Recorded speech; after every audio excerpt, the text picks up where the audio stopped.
Avalon Technologies limited जो कि last session में 5% अप में बंद हुआ है, इसमें एक्सिस म्यूचुअल फंड ने अराउंड 1.1% का स्टेक बाय किया है एंड आई थिंक ये बेचा गया है HDFC म्यूचुअल फंड के द्वारा। सो ये एक बल्क डील हुई है। अभी हमको इससे मतलब नहीं है, हमको इससे मतलब है कि इसमें अगर एंट्री करनी है, एवरेजिंग करनी है तो कहाँ करनी है, मेन बात कब करनी है। ठीक है, तो उससे पहले हम लोग देख लेंगे इसमें अच्छा बुरा क्या हुआ है। लेकिन उससे पहले एक्सिस बैंक ने खरीदा है, HDFC बैंक ने बेचा है, आई मीन नॉट बैंक ने, म्यूचुअल फंड ने। तो मुझे इसमें कुछ पॉजिटिव जैसा नहीं लग रहा है कि किसी पार्टी ने बेचा किसी और पार्टी को, तो ये एक न्यूट्रल बात है। ठीक है, नॉर्मल बात है। नेगेटिव तब हो जाता अगर ये पब्लिक को चला जाता, तब ये एक नेगेटिव बात होती। लेकिन जब म्यूचुअल फंड DIIs ने आपस में ही शेयर किया है, आपस में ही एक्सचेंज किया है, तो इतनी कोई नेगेटिव या बहुत ज़्यादा पॉजिटिव बात नहीं है, न्यूट्रल है मेरे हिसाब से। ठीक है, ये मेरा पॉइंट ऑफ व्यू है। अब इसके अलावा कंपनी छोटी है तो बड़ी बनने के चांसेस हैं। छोटी कंपनी में इन्वेस्टमेंट ज़्यादा बेनिफिशियल हो सकता है अगर मैनेजमेंट वगैरह अच्छा है तो।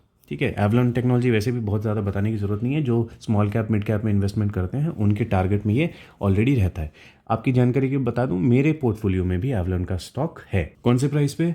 505 रुपीज़ के प्राइस पे। ठीक है, 505 रुपीज़ के प्राइस पे मैंने इसमें एंट्री की थी और अभी लगभग 20-25% के आसपास मैं इसमें प्रॉफिट में हूँ। देखिए इसमें हो क्या क्या रहा है, इसमें प्रोमोटर्स की होल्डिंग जो है वो 50% के आसपास है और जो डेट है वो बहुत ज़्यादा नहीं है, लेकिन जो भी डेट है वो भी ये कम करते हुए दिखाई दे रहे हैं।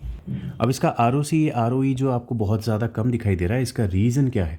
इसका रीज़न है, इसका चार्ट देखेंगे अगर मैक्सिमम टाइम का, तो आपको ये कंसोलिडेशन जोन में दिखाई देगा। अभी थोड़ा बहुत यहाँ जो ऊपर जाने की कोशिश करता था वो भी अभी गिरते हुए मार्केट में वापस उसी जोन में आ गया है।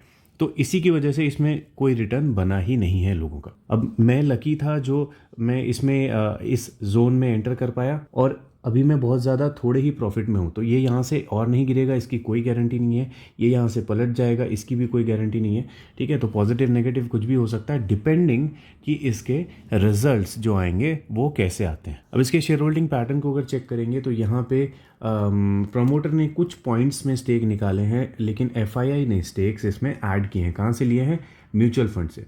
ठीक है, तो म्यूचुअल फंड के स्टेक आए हैं FII के पास और थोड़ा सा पब्लिक ने भी अपना स्टेक बढ़ाया है। तो मेरे हिसाब से देखने में ये न्यूट्रल जैसा ही लग रहा है। लेकिन अगर FII स्टेक लेती है, FII ज़्यादा इंटरेस्टेड दिखती है, तो स्टॉक के ऊपर जाने के चांसेस मैंने देखे हैं ज़्यादा होते हैं। तो ये सारी हो गई फंडामेंटल बातें। ठीक है, तो इसमें हमको कुछ भी नेगेटिव नहीं दिख रहा, न्यूट्रल दिख रहा है। डिपेंडिंग कि इसका जो Q3 का रिजल्ट आएगा फरवरी में वो कैसा आता है, उसके बाद हम लोग डिसाइड कर सकते हैं। लेकिन टेक्निकल चार्ट में हम लोग अगर चेक करें तो देखिए, ध्यान से देखिएगा, ये जो हम लोग चार्ट चेक कर रहे हैं, ये एक एक कैंडल्स जो आपको दिखाई दे रहे हैं, ये एक एक महीने के हैं। ठीक है, मंथली कैंडल का हम लोग चार्ट देख रहे हैं और ये आपको बॉलिंजर बैंड यहाँ दिखाई दे रहा है। देखिए, ठीक है, देख लिया आपने। तो ये बॉलिंजर बैंड से इसी मंथ में ये बाहर चला गया था नवंबर में। फिर दिसंबर का जो कैंडल बन रहा है, ये देखिए, ये आपको जो दिख रहा है, ये ऑलरेडी बाहर में ही बना। मतलब ये स्टॉक बहुत ज़्यादा ही बाहर जाने की कोशिश कर रहा था और मैंने हमेशा बोला है आपको, बॉलिंजर बैंड से बहुत ज़्यादा जब कोई स्टॉक बाहर चला जाता है तो उसको वापस आना ही पड़ता है। ठीक है, फिर से बोल रहा हूँ, जब बहुत ज़्यादा बाहर चला जाता है तब उसको वापस आना पड़ता है। तो मेरे कहने का मतलब ये है कि मार्केट में जो भी हुआ है वो कोई एबनॉर्मल चीज़ नहीं है। ये मेरी एक्सपेक्टेशन में था ही कि ये रेड कैंडल बनाएगा, इतना बड़ा बनाएगा, ये मैंने नहीं सोचा था, ऑब्वियसली नहीं पता था। तो मार्केट में जो कॉमन प्रेशर सारे ही स्टॉक्स ने फेस किया, वो उसकी वजह से ये जो वापस आया बॉलिंजर बैंड के अंदर, तो ऑब्वियसली ये ट्रिगर हो गया और ज़्यादा लोगों ने इसे प्रॉफिट बुक किया वगैरह वगैरह।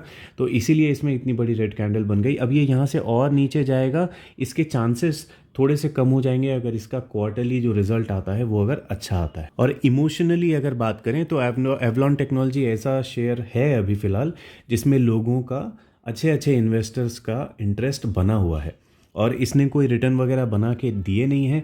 तो ये भी नहीं बोल सकते कि इसमें कुछ भगाने वाले लोग एंटर कर चुके होंगे, प्रॉफिट बुकिंग के चांसेस हैं, वो सब नाटक भी अभी नहीं है। तो इसने रिटर्न बना के दिया ही नहीं है, तो रिटर्न बना के देना अभी बाकी है। और अगर ये 5% की तेज़ी, 10% की तेज़ी अगर इसमें कंटिन्यूसली दिखती है तो इन्वेस्टर्स इसमें मुझे लगता है वापस ज़रूर आएंगे। अब इसमें एंट्री कहाँ पे करें? देखिए, जनवरी का जो मंथली एसआईपी लेवल था वो अराउंड 700 रुपए के आसपास में ही था, जो कि ऑब्वियसली इसने ब्रेक कर दिया। यहाँ कहीं पे लेवल था जनवरी का एसआईपी लेवल जो मुझे दिख रहा था, और उससे ये काफ़ी नीचे 640 के आसपास आ चुका है। तो ऑब्वियसली एक अट्रैक्टिव लेवल है, लेकिन चूंकि हमारे पास रिजल्ट नहीं है तो हम ये नहीं कह सकते कि यहाँ से और कितना नीचे या कितना ऊपर जाएगा। अगर बाई चांस ये इसके और नीचे जाता है तो अगला एसआईपी लेवल 575 के आसपास मुझे दिखाई दे रहा है। तो अब मैंने लेवल्स आपको बता दिए। तो अब depending on your commitment, your interest in this stock, आप डिसाइड करो कि इसमें यहाँ एंटर करना है, 575 पे एंटर करना है या नहीं करना है। ठीक है,